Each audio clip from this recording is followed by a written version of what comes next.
Bismillah ar-Rahman ar-Rahim. Carrying on with Kitab al-Tahara. We took Fara'id al-Ghusl, what's compulsory in Ghusl, and what's Sunnah in Ghusl. Thereafter, the next chapter, they speak about Mujibat al-Ghusl. What makes Ghusl compulsory? So what you've got to remember is that there's those ghusls which are compulsory. So a person, he may be in a certain state and we'll take that. Ghusl, what we've taken, becomes compulsory upon him. At times, ghusl may be sunnah or mustahab. Okay? So the first, as they mention, and always remember, masail of fiqh, as well as masail in the deen, there's no shyness in the sense that certain masail need to be spoken about. At times they have detail. All this is so a person is able to carry out what's required of him properly without leaving anything out. Hence they mention certain details. So the first they say is in Mujibatul Ghusl, what makes Ghusl compulsory. Number one, they say if semen or sperm comes out, if a man ejaculates, and they have two conditions for this. They say dafqan biladha or bishahwa. Dafqan literally means to squirt out, and bishahwa means he enjoyed it with desire whilst he's awake. Why do they mention this? Because at times a person may have a sickness. So due to the sickness, he carries on releasing semen, etc. Here, ghusl would not be compulsory. Hence, they mention these two, what they call quyud, these two conditions.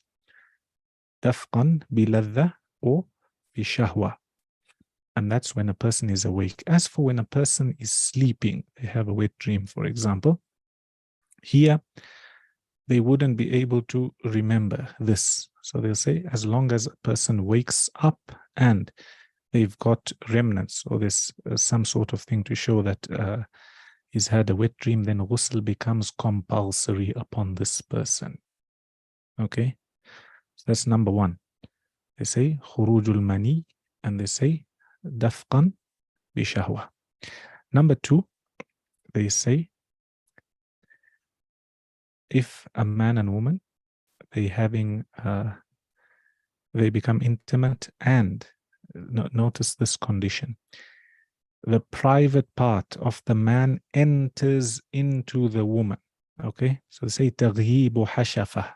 So the man's private part enters into the woman, then ghusl becomes compulsory here, whether he ejaculates or not. Why do they say that? So at times, a man, a husband and wife, for example, they may become intimate. And even if the private parts touch one another, but they do not enter, ghusl is not wajib. The minute the private part of the man enters into the woman, then ghusl becomes wajib, meaning compulsory. Ghusl becomes compulsory whether he ejaculates or not. And they say qubulan kana aw dubura, whether it's the woman's private part from the front or from the back. Why do they mention the back even though it's haram? Because if a person did it, yes, it's haram, but ghusl would be compulsory also. So that's why they mention these, and notice why they mention such detail, because it's to do with a person's ghusl. It's either compulsory or not compulsory if he doesn't enter. Number three, a woman who's on hayd, on her menses. The minute she comes off her menses and she needs to read Salah, for example, the only way she can perform the Salah is by first taking a ghusl. So a woman on her menses, it's not enough to just make wudu. She has, after she's finished, so for example, if she takes 7 days, 7 days are finished, she's seen the sign of cleanliness, she goes and she must make ghusl, then she becomes clean.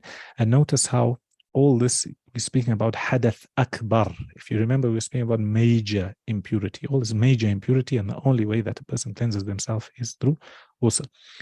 Number 4, they say nifas. Nifas. That's after childbirth, when a woman is bleeding. After childbirth, after that bleeding is finished, she cleanses herself by taking a ghusl. So notice how the first one we said was semen, or on condition if person is awake, dafqan bi shahwa, and if they have a wet dream and they see it's wet, for example, they find some sort of remnants, they still have to make that ghusl. Number 2 is with intercourse, as long as the man's private part goes into the woman, then ghusl is compulsory. Number 3, we said hayd, menses, after a woman's finished. Number 4, nifas, after a woman is finished. Thereafter, they mention a few things which it may be thought that ghusl is compulsory. However, they're telling you here ghusl is not compulsory. What do they say? La madhyun. Madhyun is a liquid that comes out from the private parts, but it's not semen. Generally, when a person is aroused, they haven't ejaculated, not semen. However, it's, as they mention in the books of fiqh, it's a colorless, thin liquid that comes out, generally when a person is aroused. So here, ghusl is not compulsory. Rather, what's compulsory is to wash it and then to make wudu. And that's why Ali ibn Abi Talib radiallahu anhu, he says, Kuntu rajulan madha'a. I used to be somebody who had a lot of madhi, this liquid coming out. Said, فَاسْتَحْيَيْتُ أَنْ أَسْأَلَ رَسُولَ اللَّهِ صلى الله عليه وسلم. He says, I was shy to ask the Messenger sallallahu alayhi wasallam about this ruling. So he told one of the other Sahaba to ask the Messenger sallallahu alayhi wasallam about this. So he said, فِيهِ الْوُضُوء. He must make wudu after cleansing. And this here is najis, madhi is najis. Number 2, they say وَوَدِيٌ.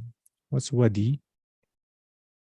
In books of fiqh, you find they say sometimes after a person urinates, finished urinating, and they finished, at times it could be a few moments, few minutes, 5 minutes, for example, there's some liquid that still comes out, okay?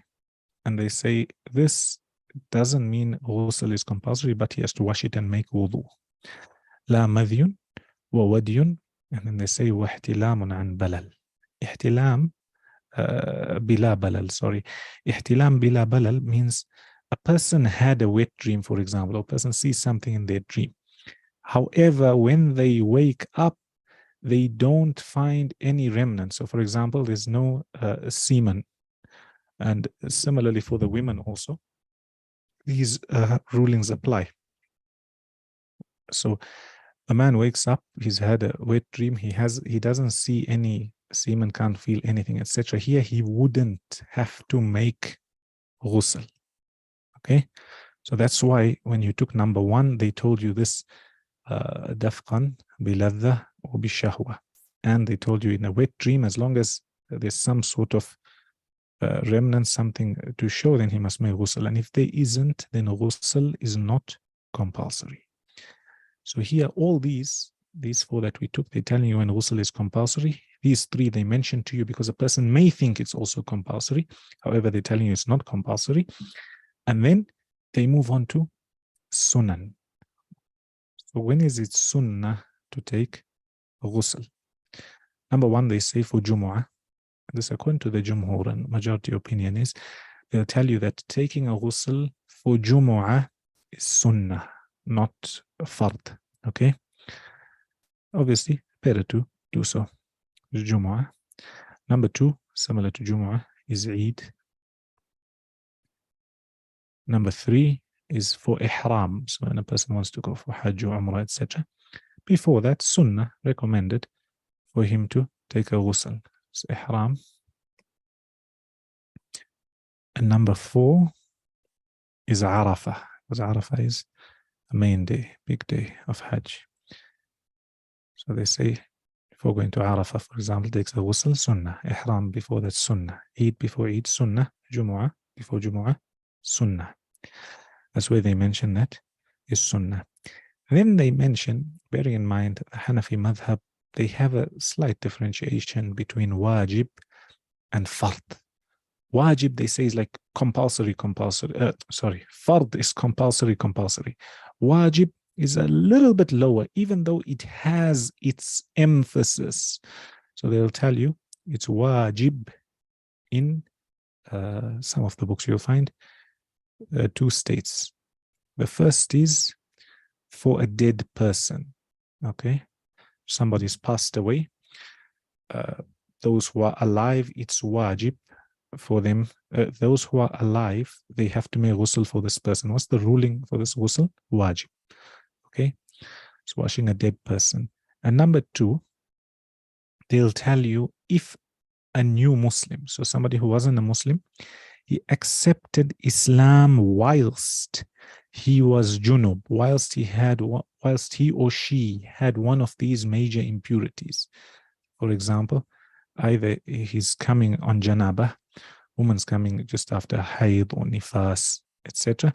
Then they'll say it's wajib for them to make that ghusl.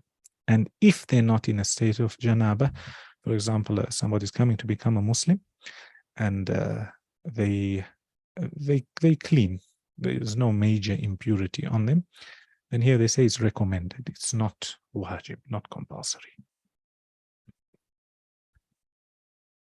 Need me to recap, or you understood? Again, this in the books of fiqh, especially in tahara, as you're coming further and further towards najasa as well as hayd, they mention a lot of ruling in detail. So some of the rulings, we don't even go through them in that much detail, but it's important. If you don't understand, ask. It's part of the deen. To recap quickly, we said, after teaching you about ghusl, they tell you what makes ghusl compulsory. The first is, number one, if a man or person ejaculates, okay, semen on two conditions whilst he's awake, dafqan biladha or bishahwa. Dafqan means it squirts out, and shahwa, he has desire or he enjoys it. Why do they mention that? Because sometimes a person may be sick, or maybe due to a hard hit, they mention, let's say he's fallen hard, and he may ejaculate. Without this, then ghusl is not compulsory. Also, there's a few other masail they go, which are very in-depth, which I'm not going to mention there, as long as you get the gist of it. Number two, they mention intercourse. So the minute a man's private part goes into the woman, either in the front or the back, even though from the back is haram, but they mention it because if a person does it, ghusl becomes compulsory. Number three, hayd. Woman, once she's finished her menses, the only way she cleanses herself, as long as the water available, is to make ghusl. Number four is nifas. After childbirth, then the blood that comes out during that period, that's called nifas. It can go up to 40 days, some say 60 days. So when it stops and she wants to cleanse herself, she must make ghusl, then she can perform salah, etc. Then they say la madhyun wa wadyun wa ihtilamun bila balal. Then they give you three masail which a person may think ghusl is also compulsory, but they tell you no, ghusl here is not compulsory. Which ones are they? Madhyun, if madhi is a liquid that comes out of the private parts when a person is aroused, okay, colorless, see-through liquid. So if that comes out, they say it's najis, you have to wash it, but ghusl is not compulsory. Number two is wadi. Wadi, they say after urination, some people have it where they say some yellow drops or some sort of liquid comes out. They say that's najis, you clean it and you make wudu. Number three, they say if a person has a wet dream, or he sees something in his dream, and then when he wakes up, he doesn't find any sign of semen, ejaculation, etc. Everything is dry, then here he won't have to make ghusl. Then they tell you, when is it sunnah to make ghusl? First is Jumu'ah, or Jumu'ah, sunnah. Number two is for Eid, sunnah. Number three, ihram. Sunnah. Number 4, Arafat, just before Arafah, person going to Arafah, Sunnah for them to make ghusl. And they tell you wajib, and as I told you, wajib is a tier or a level just under fard in the Hanafi madhab. They say dead person, mayyit, is wajib for him to have a ghusl, so the people around will make ghusl for him. And number 2, they say if a new Muslim, a person just accepts Islam and he is junub, he has major impurity, here it would be wajib for him to take a ghusl. If not, then it's recommended for him to take a ghusl. Yes, pre-seminal fluid, correct. Correct. It's called Madi. Any questions? Those of you who haven't learned fiqh before, you would be a little bit surprised that this is what you would find in the books of fiqh, but you find these types of masail and even more, and especially when you come to hayd and when you come to nifas, is a lot more graphic and in detail masail. It's just part of fiqh. Any question? No question. Yeah, Sheikh, could you maybe elaborate on the difference between fard and wajib in a technical sense? Because I heard once that fard would come straight from the Quran, for example, and wajib would be a level below that. Is that correct? They'll say fard. You see, they have their own definitions. Inshallah, I'll get that for you and I'll put it together and I'll give it to you. But mainly they say fard is something that's compulsory, qat'iyyu thubut, qat'iyyu dalala. You can only take it one way. It is what it is.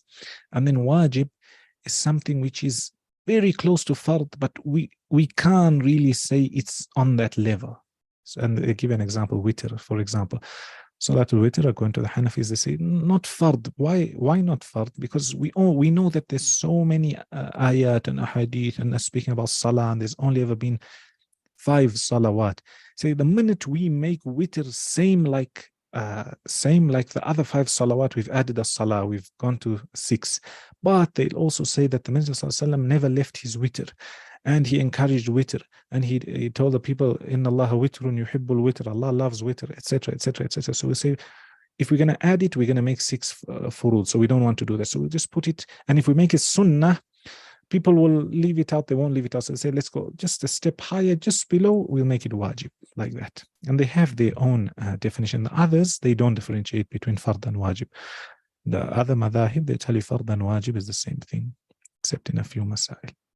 I think 3 masail. Otherwise, generally, they all say fard and wajib is the same. Jazakallahu khair, Sheikh. Yeah. Any other question? I have a question. So Yeah. when it comes to the red dreams but no signs, so Yeah. if you feel like it came out but you saw no signs, it still wouldn't count as you had one? Yeah. Meaning it's you're not required to make ghusl. So for example, if a person had a wet dream, they woke up, they looked, everything is dry as is. It's not like he had liquid on his garment and then it dried up. No, it's as is. He doesn't have to make ghusl. As long as no sign showing it, he doesn't have to. As they tell you, that's why they say لا احتلام بلا بلل, not a wet dream that has no wetness to it when you wake up. You see? I understand. Yeah. Any other question? And they go deep into these masail. So for example, if a man and woman, there's foreplay, and remember here we're talking about, even though what's haram is haram, but they talking about a mas'ala in tahara. Hence, they tell you the ahkam. So the fact that somebody did haram, for here we're talking about tahara. Yes, he's done haram, but the fact that he's now done it, ghusl is still compulsory upon him, as well as whatever else may become compulsory upon him. That's what they tell you. Omar? Yes, sir. If a person comes to you and he tells you, in the month of Ramadan, I was with my wife and we had foreplay, okay? These are masail you find in the books, and a lot of people ask this, the only reason I'm asking. And our private parts touched, but we didn't have intercourse. Nothing went in. Tell you what's the ruling. You did not have to make the ghusl, and the fast is still valid. The fast breaks What's as the the same ruling? ruling as ghusl. What's the ruling on that type of foreplay in Ramadan? As far as I've studied, touching skin to skin is not permissible.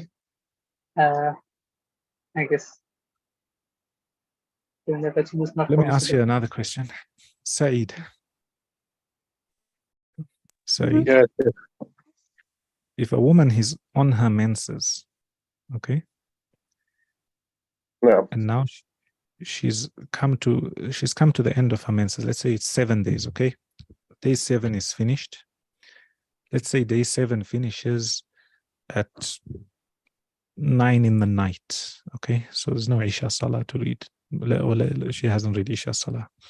And there's still time. She doesn't take a ghusl. She says, for example, go take my ghusl at 11 o'clock. In those 2 hours, is she allowed to have intercourse with her husband or not? As far as I understand, the answer would be no, or it would be makruh. But I'm hesitating now. But I think it's not allowed. So all the other madhahib say that it's not allowed until she has a ghusl.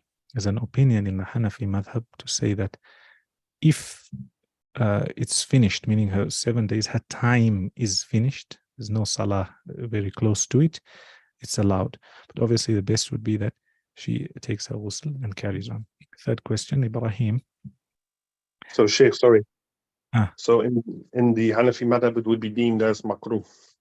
I said Right? there's one opinion in the Hanafi madhab, so I'm not saying the whole madhab. No, yeah. Because I thought so, yes. Ibrahim, Yes. I forgot my question. I had a good question to ask you. Anyway, inshallah, if I remember, I'll ask you. But I hope you guys understood. And these are masail. Yeah, people feel shy to talk about, teach, etc. But they are there. And these types of masail that are not spoken about are generally the masail that are asked the most. Generally, the masail that are asked the most. These ones. Inshallah, remember my question and then I'll ask you. What was the answer to Sheikh Umar's question that you gave him? About mubashara? About... when it touches but it doesn't enter. There's 3-4 different opinions. The first will tell you that during the month of Ramadan, it's not allowed. Okay? Then a second opinion will tell you, and all this they take from a hadith that are the second opinion, they'll tell you, no, the Messenger Sallallahu Alaihi Wasallam, he did it, however, as long as the woman has her clothes on. The third opinion is, if a young person who has a lot of shahwa, etc., not allowed for him, as for old man, he wants to be intimate with his wife, he's not going to do anything, then it's okay. Fourth opinion, they'll tell you it's both okay, as long as, meaning for whether young or old, as long as they don't have intercourse. That's not allowed if the woman's on menses, right? We were talking about Ramadan and menses. All right. Okay. Roughly, that's for Ramadan also, as well as menses. So they'll say for menses, Aisha radiallahu anha says, the Messenger sallallahu alaihi wasallam would order me to cover my bottom part, and then we would be intimate. So some of them say, no, only if there's that ha'il or barrier can a person do that. I had a question to do with fasting in Ramadan, common question. Astaghfirullah, I forgot. Jazakallah khair. All these questions people will ask you. So you have to go over them, go over them, go over them. And the problem is, a lot of the times, people are unmindful or they don't know about these masail. They don't know. Omar, who's learned fiqh here? Let's ask somebody else. Can you repeat the question? Omar, if a person has intercourse with his wife while she's on her menses, is allowed or not allowed? Not allowed. If he did it, what does he have to do? With kafara. What's the kafara? I'm not sure. You take that in Kitab al-Hayd, inshallah. Take that in Kitab al-Hayd. Another question that comes up also in this bab. Who can I ask? Saeed. Are husband and wife allowed to shower together?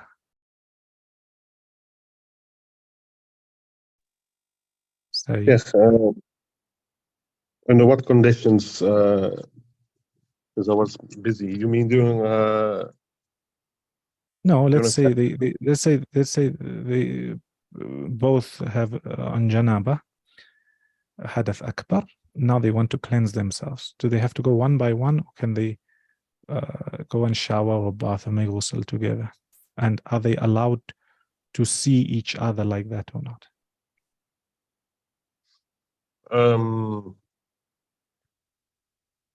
I wouldn't actually know. I think they would Wallah. shower by themselves. Ibrahim? It's allowed because the Prophet sallallahu alaihi wasallam did it with Aisha radiallahu anha. Yeah, and Maymuna radiallahu anha. So meaning, what is Aisha radiallahu anha narrating a hadith, Maymuna radiallahu anha narrating another hadith, okay, it's on a different instance, etc. They would be making ghusl, so they would have like one big, in our terms, like a bucket, that type of container that holds the water. He would be taking, she would be taking, she would be saying, leave for me, leave for me water. And they would both be making ghusl. And that's why sometimes people tell you, or you hear people saying that, oh, husband and wife, they shouldn't shower together, they shouldn't see each other, etc. There's no dalil and no evidence for that. They mention that, for example, Uthman ibn Affan radiallahu anhu, they say it's mentioned that nobody ever saw him. That's what's mentioned. But here we're talking about a permissibility or not. We're not talking about what some deem or think to be better. Why am I telling you these masail? Especially in the world we live in today, it's not possible, not practical. You're going to tell somebody, okay, get married. When you get married, you can't shower together, you can't see each other, you can't. What was the point in getting married when all that haram is out there anyway? So tomorrow you'll be asked these types of questions. Any questions before we move on to second module? Yeah, I have a question. When you asked to Sheikh Umar, so is it true that after 10 days, it's no longer considered menses? No, so that we'll take, that's according to the different madhahib. This all comes in Kitab al-Hayd. What's considered aqallul hayd? What's considered the least amount of hayd possible a woman can have? There's large difference, meaning there's huge difference of opinion between the scholars because there's too many ahkam that are built on hayd. It's not only about salah, also when it comes to divorce. If a person's divorced a woman, firstly, why does she have to sit in iddah? Why do they say she must wait for so many cycles? Because they say one of the reasons is istibra'un lirrahim, that to confirm that this man hasn't, meaning she's not pregnant. That's why I say istibra'un lirrahim. So we don't want that a woman, for example, just divorced and she gets married tomorrow, and then let's say she was pregnant. Whose child is it? Is it this person or is it that person? In the Sharia, we stay far away and we prevent what they call ikhtilatul ansab, where the lineage gets mixed up. Hence, that's why, besides zina being a major sin, that's one of the other reasons why it's haram, because everybody's ansab are mixed up. A person doesn't know who's their brother, who's their sister, then they are not allowed to get married from them, then there's ahkam on inheritance, etc., etc., etc.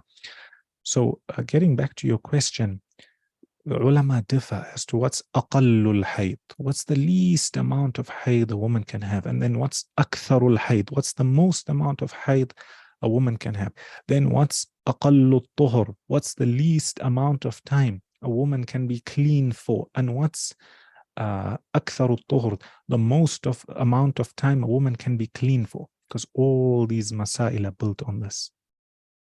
So you got masail, for example, let's say a man divorces his wife, first talaq or second talaq, and then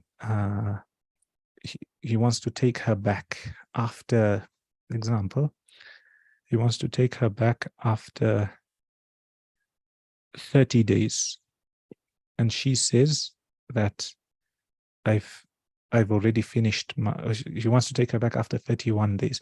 And she says, I finished my 3 haids, meaning 1, 2, 3, finished. You can't take me back, except with a new nikah. If it's 1 or 2 talaqs, okay, what do we do now? We go back now according to different madhahib, which are whatever the qadi, the person judging, is going to take. Is it possible for a woman to have 3 cycles in 1 month or not? And those who say it's possible, they'll tell you why. Those who say it's not possible will tell you why not. And built on that, they'll give you this mas'ala. It's very deep. All these abwab are interconnected. So that's why, for example, you learned this mas'ala here, then you found masail in siyam, and then you find masail when it comes to inheritance, masail when it comes to nikah and talaq, also all are interconnected. Anything else? And these are the masail that people are going to ask you about: money, salah, tahara, marriage, divorce, all these masail. And there's no harm if a person learned the madhab, for example. Let's say there's nobody else to give fatwa, you're allowed to give your fatwa according to the madhab. Then when you learn more and you learn deeper, then you see, okay, this masala, etc. Understood? Ibrahim, anything else, so we can start? We can start. Yalla. Yalla. Bismillah ar-Rahman ar-Rahim. Did you guys revise the first module? You have to know it like the back of your hand. Omar, you can ask Ibrahim. Ask him how he is, what's his name, where he's from, what's his nationality, and then tell him, this is your brother, he's so and so, this is your sister, she's so and so. That whole conversation in whatever order you want, but give it to him as a whole. Let's go. كيف حالك؟ السلام عليكم. بخير والحمد لله. وعليكم السلام. ما جنسيتك؟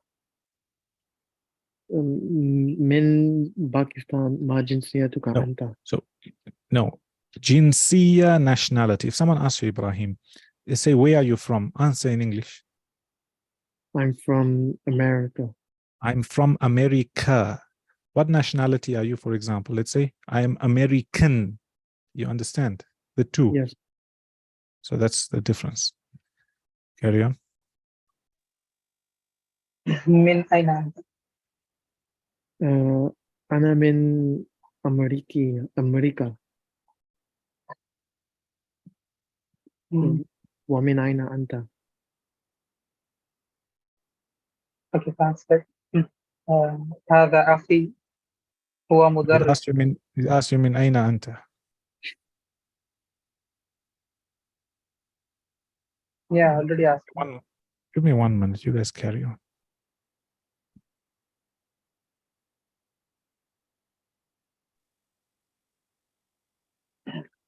Yeah, Sheikh Umar, Ibrahim, just continue, I think. Yeah, that's what I said. I think my internet's bad, so I can't hear him that good. Yeah, I think I finished all those. Only the thing is remaining is هذا أخي هو مدرس أو مهندس. That part that is not asked. You start to read and understand. So you can ask me back all those questions I asked you. Assalamu alaikum. من وعليكم أين السلام. كيف حالك? يلا, starting again.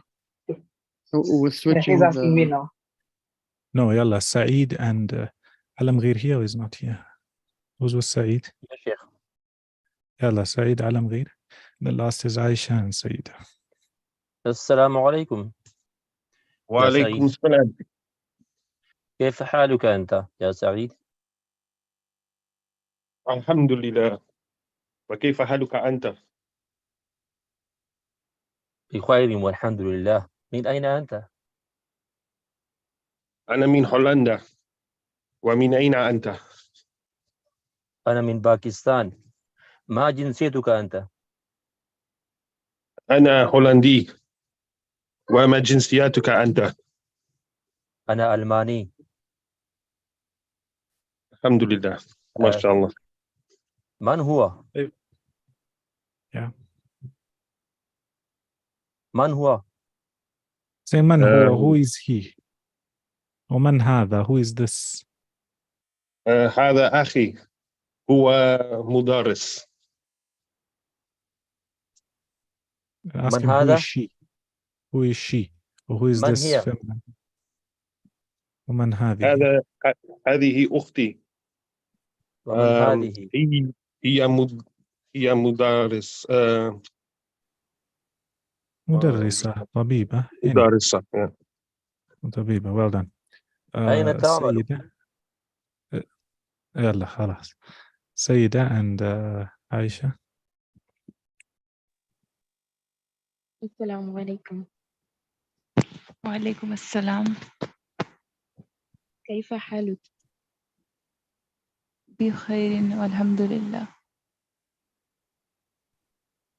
من أين أنت؟ أين I have to say like in أنا Hindustani. من. She says أنا no. من. أنا من الهند. ها? أنا من الهند. أنا من الهند. And ask her the same question. Where are you from? من أين أنت؟ أنتي. أنت. من أين أنت؟ أنا من الهند. طيب, ask her who is this masculine.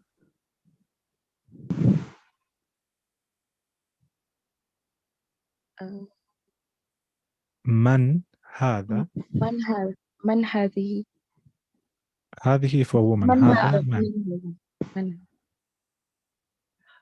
هذه أختي. Well, say she is a doctor.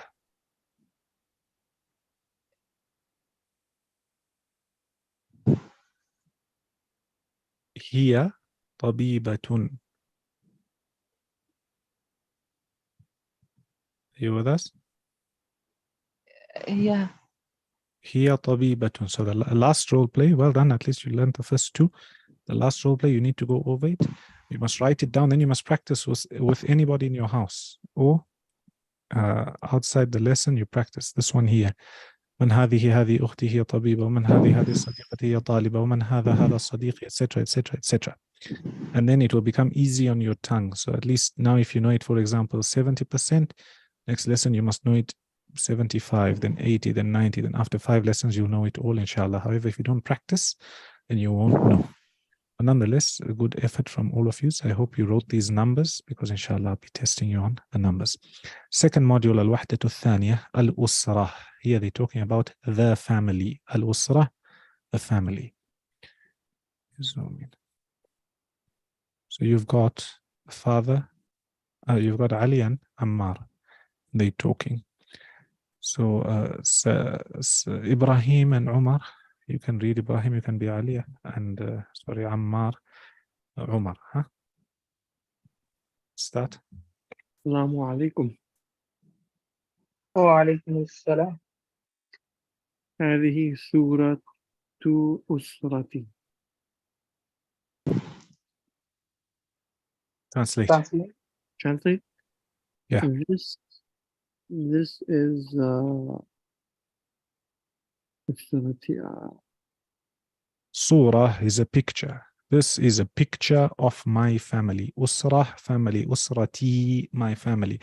Start noticing the noun when they're adding the siya at the end is showing belonging to me. Ka, you. Ki, you, feminine. And the siya, me. Usrati. Carry on. MashaAllah. Man hada? MashaAllah. Translate. Who is this? Yeah. Who هذا is this? هذا ولدي أدنان وهو Not مهندس. waladi. Look nicely. Oh. هذا هذا ولدي أدنان والدي. والدي أدنان وهو مهندس. This is my father Adnan and he is an engineer. ومن هذه? Who is she? Who is this? She here. هذه this. هذه والدتي سعيدة وهي طبيبة. This is my mother Saida and she is a doctor. ومن هذا? And who is this?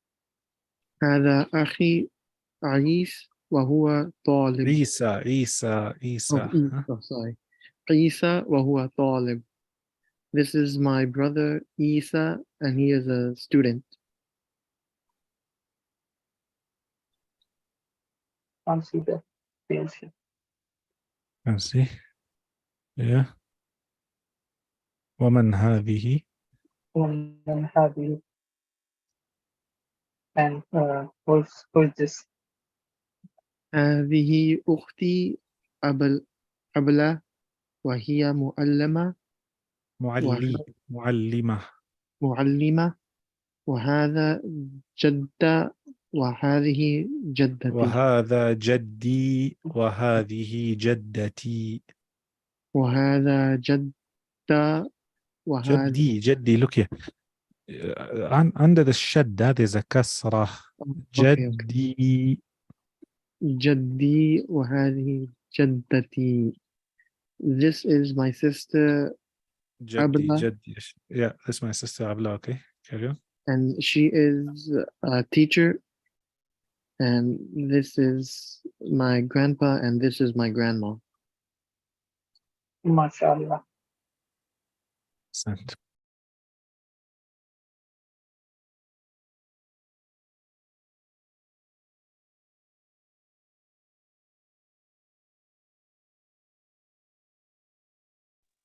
Sheikh, we can't hear you.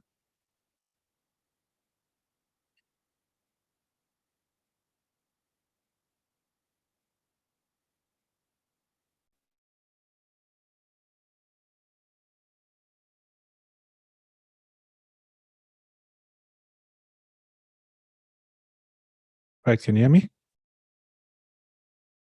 You can't hear me. Yeah. Yes, we can hear you. Now. Saeed, you can read here the first four and translate. Surah, that's a picture. Usra, family. Jad, grandpa. Jadda, grandma. Grandpa, grandfather, grandma, grandmother. Aisha, you can read the next line and translate. Muallima, teacher. Yeah, female Talib, teacher. female. Talib, student. Walida, mother. Walid, father. Hold on.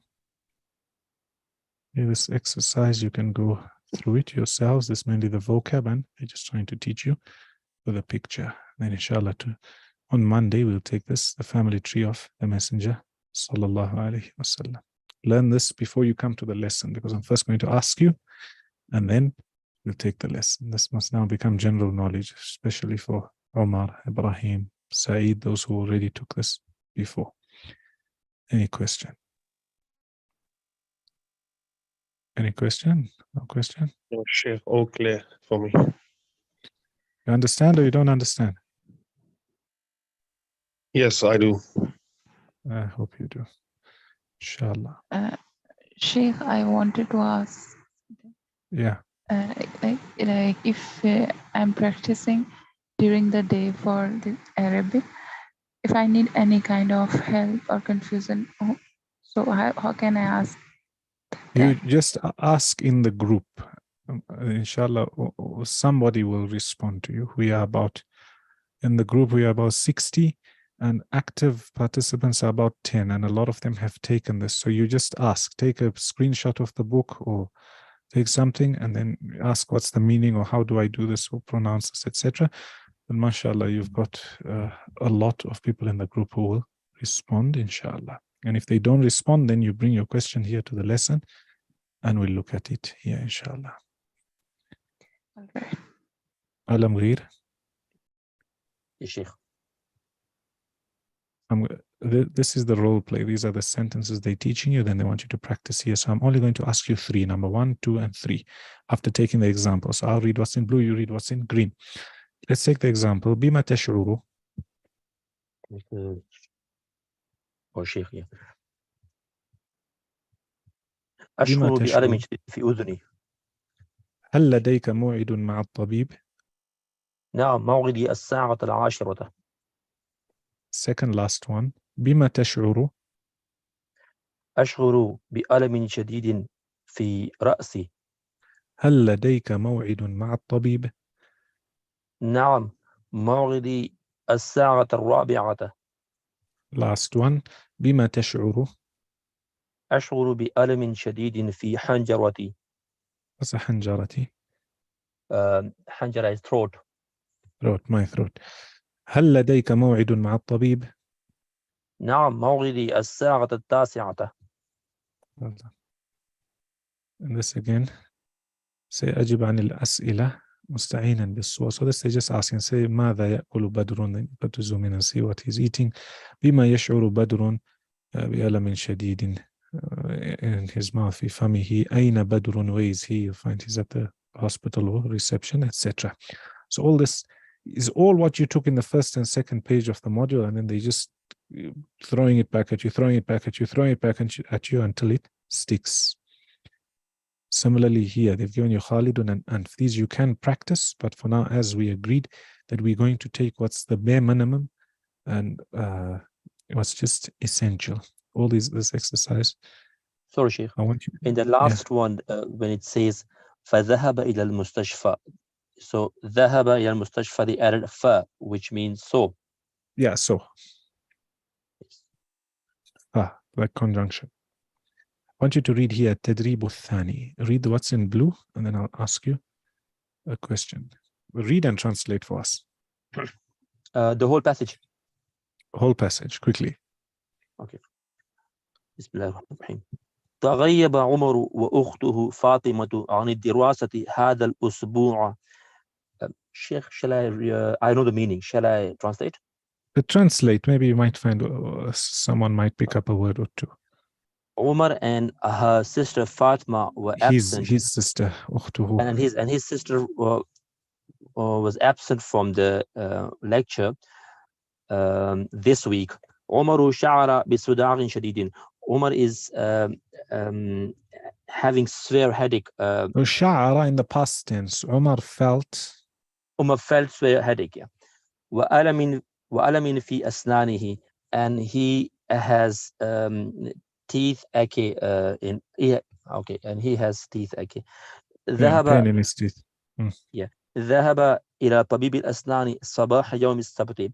He went to the dentist in the morning on Saturday. درجة حرارته مرتفعة. His temperature rose. فحص الطبيب أسنانه ونصحه. Temperature was high. درجة حرارته مرتفعة. His temperature was high, huh? Yeah, I said his temperature rose up. Oh, so yeah, okay. his temperature was high. فحص الطبيب أسنانه. أسنانه مفعول به. أسنانه. He was checked by the by the dentist. The dentist The dentist checked him. The dentist checked him ونصحه his teeth. and advised him. Hold on. فحص الطبيب طبيب فاعل. So the dentist فحص checked أسنانه, his teeth. His teeth, yeah. Okay, the dentist checked his teeth ونصحه and advised بالراحة 5 أيام. ونصحه and advised him. Advised him of like 4 days rest. بالراحة 5 أيام. Yeah. ونصحه أيضا بتناول الدواء. Why 4 days? 5 أيام is how many days? 5 days, sorry. ونصحه أيضا بتناول الدواء and advised him to take medicine. بعد 5 أيام, after 4 days, ذهب عمر 4 days, 5 days, 5 days. Yeah, 5. بعد 5 When I tell you أيام, to read after 5 fast, days, that's when you make mistakes. yeah. After 5 days, ذهب عمر إلى المسجد. Umar went to the madrasa. فاطمة شعرت بصداع شديد أيضا. Sheikh, is it شعرت or شعرت? شعرت means I felt. I felt, yeah. She. شعر he. So whenever you want to make a she, you add that ta with a sukun. Yeah. Fatima felt extreme pain also. Headache. Extreme headache. صداع. Headache, yeah. وارتفعت درجة حرارتها. Her temperature went up, was high. Yeah. ذهبت مع والدها إلى طبيبة القلب. مع والدها. Yeah. She went with her father to the heart specialist. فحصت قلبها وصدرها. He checked her chest and heart. وقاس الضغط and checked her blood pressure. قلبها سليم. Her heart is fine. والحمد لله. All praise be to Allah. هناك ارتفاع في الضغط والسكري. There is a rise in her blood pressure and sugar level. وسبب ذلك زيادة الوزن, and the reason for this is higher or like increased weight. طلبت منها الطبيبة ترك الملح والسكريات. The doctor asked her to stop taking salt and sugar. وتناول الخضروات والفواكه, and to take fruits and vegetables. ونصحتها بالراحة 4 أيام, and advised her to have rest for 4 days. What's on the topic? Health is extremely important. And today, a major problem is we eat all sorts of junk and sugar. That's why you find that these passages, all of them, they have a message. So when you talk about whether it was travel, and they took you through Hajj, and they took you through Salah, and they took you through the 5 daily prayers, etc., all that, whilst you were learning Arabic, they were also giving you a message of how to perform Salah. Salah is compulsory. Go to the masjid. You must bath for Jumu'ah, prepare, etc., etc., etc. So similarly, health, while on the topic, I was going to touch on it yesterday, is very important. And the problem today is we eat too many sugars. That's why you find that people obese and people who are not healthy. And one of the signs of Nubuwah, the Messenger sallallahu alaihi wasallam informs us that in a hadith,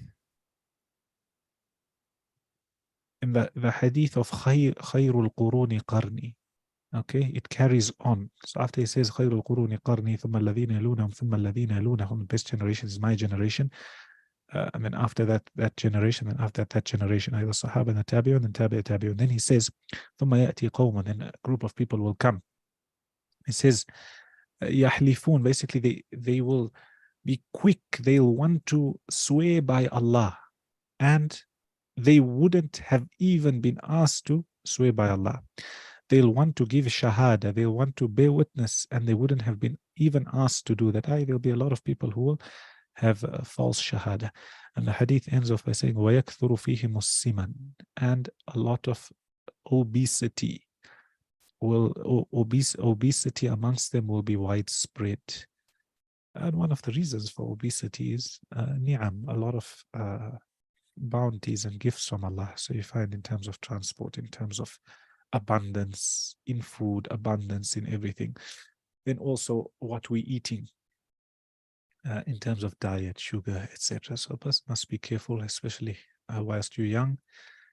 Try your best to be healthy, because yes, age is in the hands of Allah subhanahu wa ta'ala. Even if you're healthy, you may die at the age of 18 or 22 or 28 or 30.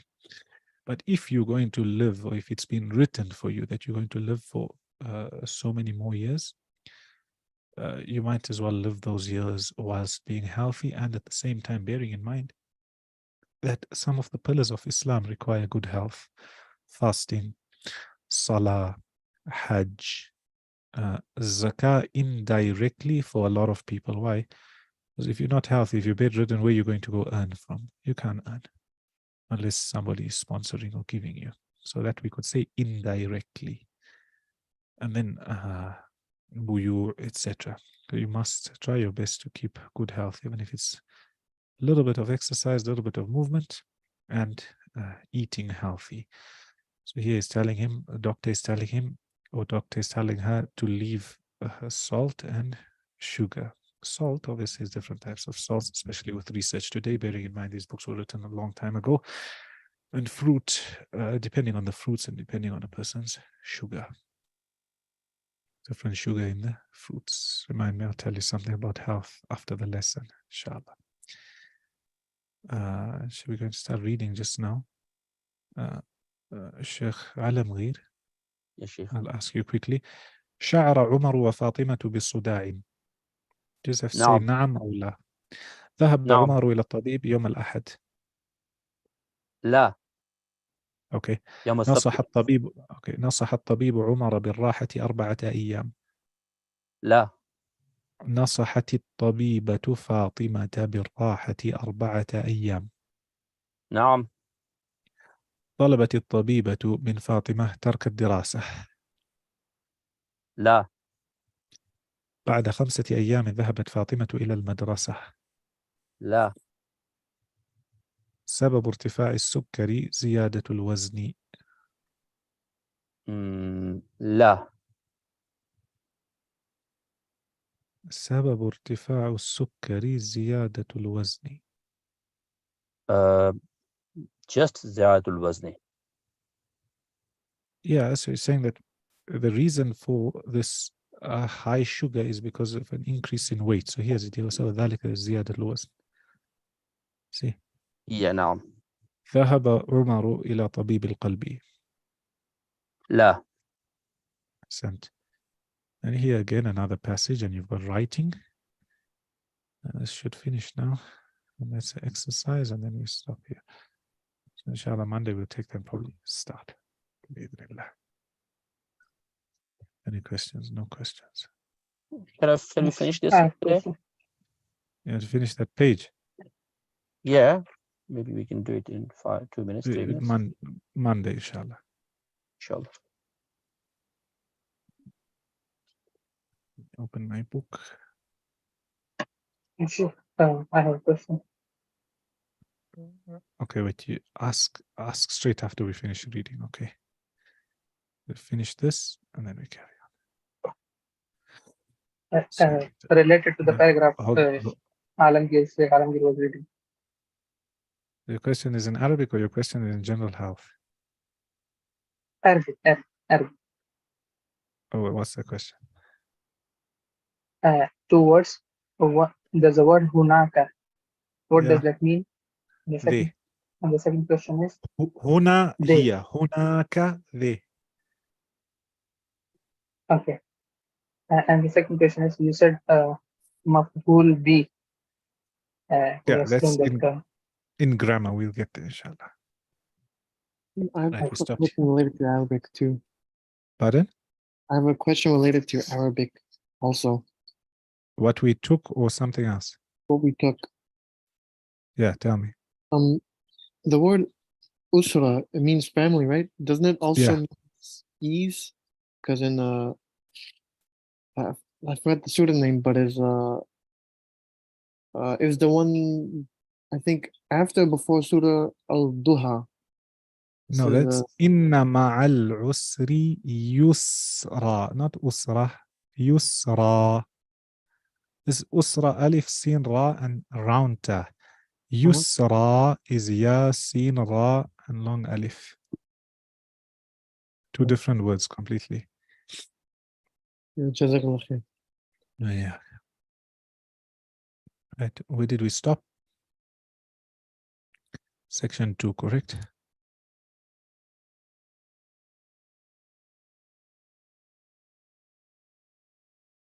Yeah, we read this and we stopped here. Bismillah ar-Rahman ar-Rahim. Section 2, aspects of emulating the Prophet's example. A very important part, this. A person who contemplates the Prophet's life finds that it includes every aspect of etiquette and good manners that are considered decent, all righteous and noble people. The Prophet ﷺ was an example in good manners. Allah the Exalted says, and indeed you are of great moral character. Umar, what's the verse? What's that verse in Arabic? Can you repeat? This verse here. What's this verse in Arabic? And indeed you are of a great moral character. You have great character and conduct of great manners. Anyone knows the verse? No one knows the verse? وَإِنَّكَ لَعَلَى وَإِنَّكَ لَعَلَى خُلُقٍ عَظِيمٍ. Okay? Let's remember, certain verses now you guys have got to learn. So then when you're giving a talk or something, you know the verse. Prophet's manners were based on the Quran. He ﷺ was pleased by whatever the Quran stated was good, and he was angered by whatever the Quran stated was evil. And he ﷺ was neither harsh nor loud. He ﷺ did not yell in the marketplace. He ﷺ used to forgive and not reply to a transgression with a similar transgression. Safiya radiallahu anha said, I have seen nobody with better manners than the Messenger of Allah sallallahu alayhi wasallam. Anas radiallahu anhu says, I served the Prophet Muhammad sallallahu alayhi wasallam for 9 years. During these 9 years, he never asked as to why I did this or did not do that. He didn't reprimand him. That's what he's saying. Anas radiallahu anhu also said, Prophet Muhammad sallallahu alayhi wasallam had the best behavior and the best manners of all. One day he sent me somewhere on some business. He's told him to do something. But I said to myself, I won't go now, although I did eventually intend to go to where he commanded me. I came to the market on my way and passed by some children playing. Suddenly the Prophet ﷺ appeared from behind me and held me by the neck. I looked behind and he was smiling. So held him by the neck doesn't mean he grabbed him like this. He must have put his hand on the back. And he said, Oh Anas, did you go where I told you to go? I said, I will go now, O Prophet of Allah. He sallallahu alayhi wasallam was also an example in tolerance. Allah says what means, so by mercy from Allah, you were lenient with them. فَبِمَا رَحْمَةٍ مِّنَ اللَّهِ لِنْتَ لَهُمْ. And if you had been rude in speech and harsh in the heart, they would have disbanded from about you, i.e. they would have left you. So about the importance of good character and conduct. Anas radiallahu anhu said, I was walking with the Prophet of Allah sallallahu alayhi wasallam, and he was wearing a Najrani robe, one that had rough sides. A Bedouin came upon him and pulled him by his robe very roughly. So I looked at the side of the Prophet's neck, and the side of the robe had left a mark from the strong pull. So for example, if someone takes you here and you're wearing something thick and rough and they pull you from here, they yank it. And the side of the robe had left a mark from the strong pull. He then said, Oh Muhammad, give me some of Allah's money that you have. So the Prophet ﷺ looked at him, laughed, and ordered that he be given some. Sallallahu alayhi wasallam. He sallallahu alayhi wasallam was an example in shyness. Abu Sa'id al-Khudri radiallahu anhu said, the Prophet of Allah sallallahu alayhi wasallam was shyer than a veiled virgin girl. He sallallahu alayhi wasallam was an example in kindness and mercy. Allah says, and we have not sent, O Muhammad, we have not sent you, O Muhammad, except as a mercy to the worlds. Abu Dharr radiallahu anhu said, one night, the Messenger sallallahu alayhi wasallam prayed and continued to recite the verse, which means, if you should punish them, indeed they are your servants. But if you forgive them, indeed it is you who is exalted in might, the wise. That's the ayah in تُعَذِّبْهُمْ فَإِنَّهُمْ عِبَادُكَ. So he carried on reading that one verse until morning. I asked him about this. He sallallahu alayhi wasallam responded, I asked my Lord to permit me to intercede for my nation. He, the Exalted, granted me my wish. By Allah's will, I will intercede for whoever takes no partners with Allah. Malik ibn al-Huwayrith radiallahu anhu reported, we came to the Messenger sallallahu alayhi wasallam and we were all young men. You know the hadith of Malik ibn al-Huwayrith that I always tell you about his salah, etc. This is part of the hadith. So it says, we came to him whilst we were all young men and nearly equal in ages. We stayed with him for 20 nights, and as the Messenger ﷺ was extremely kind and tender-hearted, he therefore thought that we were eager to return to our family. So he asked us about the members of the family that we had left behind. And when we informed him, he ﷺ said, go back to your family, stay with them and teach them and exhort them to good. And when the time of the prayer comes, one among you should announce the call for prayer, and then the oldest among you should lead the prayer. He sallallahu alaihi wasallam was a good example in maintaining an appreciation for past relationships. Aisha radiallahu anha said, I did not feel jealous of any of the wives of the Prophet as much as I did of Khadija. Though I did not see her, she had already passed away. But the Prophet used to mention her very often. And whenever he slaughtered a sheep, he would cut its parts and send them to the women friends of Khadija radiallahu anha. When I sometimes said to him, as if there is no woman on earth except Khadija, he would say Khadija was such and such, i.e. saying words of praise about her. And from her I had children. And as you know, that the children of the Messenger ﷺ were from Khadija radiallahu anha. Except who? Ibrahim, who's not from Khadija radiallahu anha? I think it was Ibrahim, who was from Maryam, Maria al-Qibtiyah. He sallallahu alayhi wasallam was an example in humbleness. Allah the Almighty ordered his Prophet sallallahu alayhi wasallam saying, and lower your wing to those who follow you of the believers. Meaning, be kind to them. Allah the Exalted ordered the Prophet of Allah sallallahu alayhi wasallam to be humble, gentle, and kind to poor and rich believers. He sallallahu alayhi wasallam was so humble that he used to greet children when passing by them. As humble as he was, a young girl servant would take him by the hand and go wherever she pleased to ask her questions. He sallallahu alayhi wasallam would mend his sandals with his own hands, patch his clothes, milk his lamb, sit, socialize with poor people, and he used to walk with the orphans, widows, and accept their invitation of whoever invited him. He sallallahu alayhi wasallam would visit the ill, attend funerals, and accept the invitation of a servant. He sallallahu alayhi wasallam was an example in bravery. Inshallah, we'll read from here, carrying on. These interesting points. If some of you want to share these points, what you can do, you just screenshot the page and then crop them, and share it to people who don't know about the seerah, people interested in the seerah. Inshallah, you find you benefit as well as others will benefit. That's your form of da'wah. Ibrahim.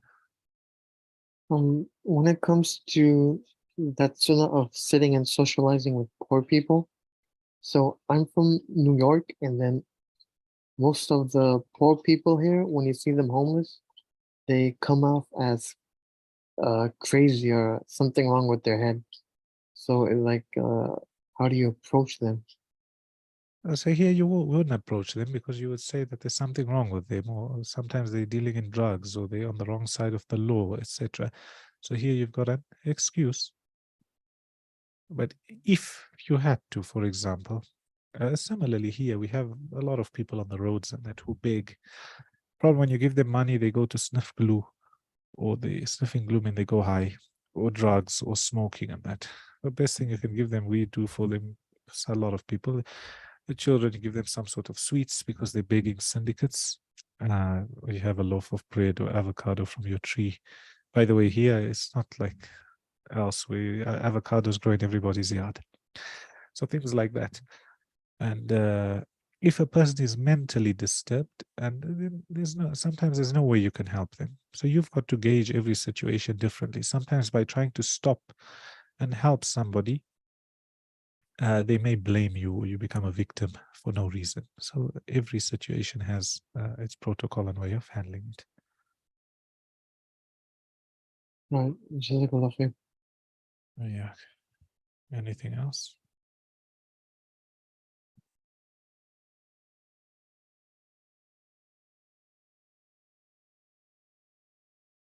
No other question? Come here.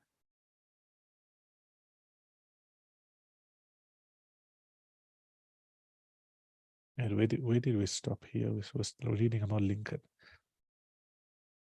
Astaghfirullah. Yeah, we read this. Talking about Lincoln, how he never criticized people. It says, time after time during the Civil War, Lincoln put a new general at the head of the Army of the Potomac, and each one in turn, all these people, blundered tragically and drove Lincoln to pacing the floor in despair. Half the nation savagely condemned these incompetent generals, but Lincoln, with malice towards none, with charity for all, held his peace. One of his favorite quotations was, "Judge not that ye be not judged." And when Mrs. Lincoln and others spoke harshly of the Southern people, Lincoln replied, "Don't criticize them. They are just what we would be under similar circumstances. Yet if any man," now he's giving you all parts of Lincoln's life. "Yet if any man ever had occasion to criticize, surely it was Lincoln. Let's take just one illustration." Then he gives you this whole long battle. You want to read the battle or you want to skip the battle? Huh? Skip it. I learned it in school. Skip it because you learned it in school. But basically, you get an idea. What he's trying to tell you is giving you many different examples of, firstly, started off where people don't see themselves as wrong. They always justify. Then he's trying to give you a person who understood this point. How did he deal with them? So let's read a little bit. The battle was fought during the first 3 days of July 1863. During the night of July 4, Lee began to retreat southward while storm clouds... what's that word, Ibrahim? The country with rain. Basically covered the country. When Lee reached the Potomac with his defeated army, he found a swollen, impassable river in front of him and a victorious Union army behind him. Lee was in a trap he couldn't escape. Lincoln saw that. Here was a golden, heaven-sent opportunity, the opportunity to capture Lee's army and end the war immediately. So with a surge of high hope, Lincoln ordered Meade not to call a council of war, but to attack Lee immediately. Lincoln telegraphed his orders and then sent a special messenger to Meade demanding immediate action. And what did Meade do? He did the very opposite of what he was told to do. He called a council of war in direct violation of Lincoln's orders. He hesitated, he procrastinated, he telegraphed all manner of excuses. He refused point blank to attack Lee. Finally, the waters receded and Lee escaped over with his forces. Lincoln was furious. What does this mean? Lincoln cried to his son Robert. Great God, what does this mean? We had them within our grasp and had only to stretch forth our hands and they were ours. Yet nothing that I could say or do could make the army move. Under the circumstances, almost any general could have defeated Lee. If I had gone up there, I could have whipped him myself. In bitter disappointment, Lincoln sat down and wrote me this letter.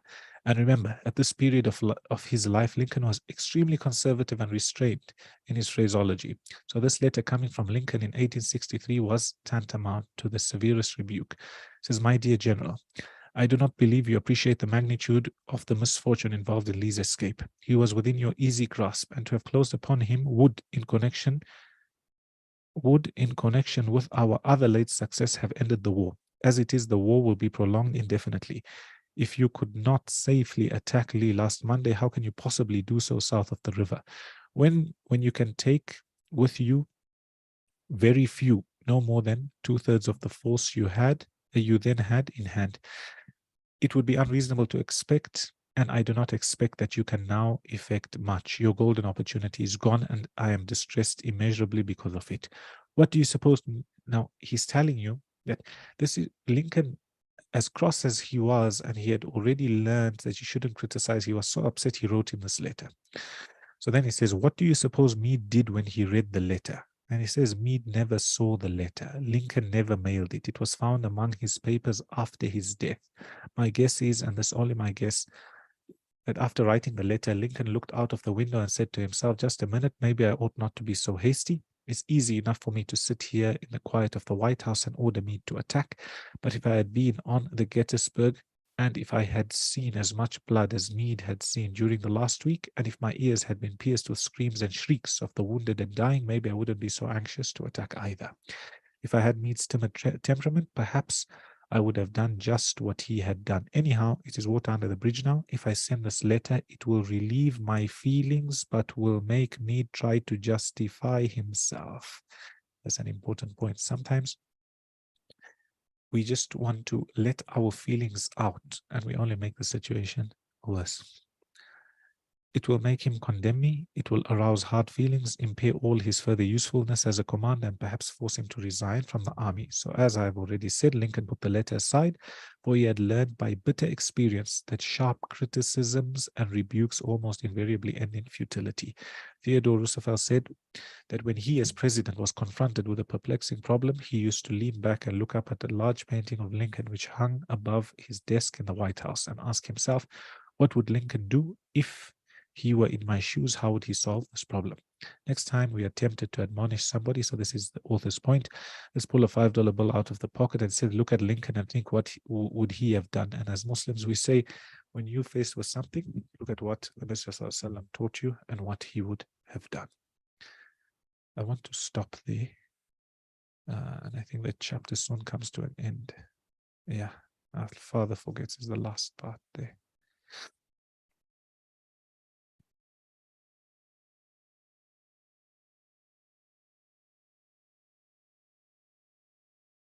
Any questions with what we've taken?